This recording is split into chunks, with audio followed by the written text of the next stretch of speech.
పొద్దుటూరులో వరదరాజరెడ్డి గారు ఎమ్మెల్యే అయినప్పటి నుంచి విపరీతంగా జూదాలు నిర్వహిస్తూ ఉన్నారు. అబ్బా కొడుకులు ఇద్దరు సంరక్షిస్తున్నారు, పేర్లతో సహా చెప్పినాం. దానికి సమాధానంగా నిన్న ఎమ్మెల్యే గారు సమాధానం ఇవ్వకుండా ఆయన వయోవృద్ధుడు అయిపోయినాడు కాబట్టి, ముసలితనం పైబడింది కాబట్టి ఆయన బదులు ఆయన కుమారుడు మాట్లాడినాడు. ఆ కొండారెడ్డి మాట్లాడినప్పుడు చాలా మాట్లాడినాడు.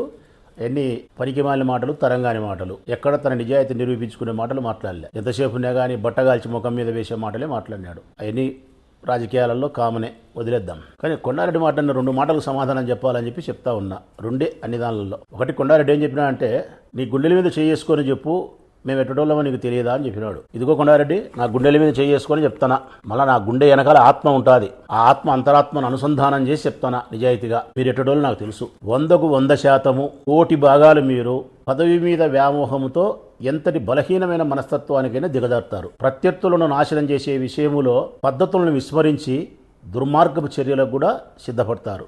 మీ పరిస్థితులు బాగలేకపోతే ఇంటికే పరిమితమై ఉంటారు. ఇది మీ గురించి నాకు తెలిసినది. దీనికి సాక్ష్యాధారాలతో చెప్తాను నేను.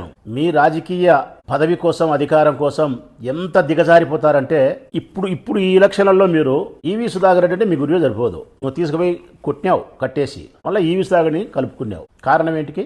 ఆ సారుకు బాకీ ఉండి ఆ సార్ను కొట్టి అవమానం చేసి, ఆ సారు అవమానం తరపున మేము పోరాటం చేస్తే ఇప్పుడు మళ్ళీ పిలుచుకొని నువ్వు పక్కన వచ్చి పెట్టుకున్నావంటే ఆ 4 ఓట్లు వచ్చినా మేలే అని. ఇక ముక్తారు సరిపోతాడా నీకు? మీ నాయనకు రాగినాయపై సరిపోదు.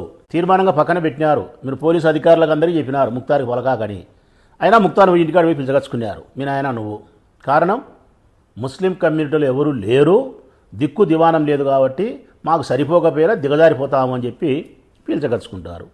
రమణారెడ్డిని అంతగా విమర్శించినారు, రౌడీ అన్నారు, హంతకుడు అన్నారు, ఫ్యాక్షనిస్ట్ అన్నారు.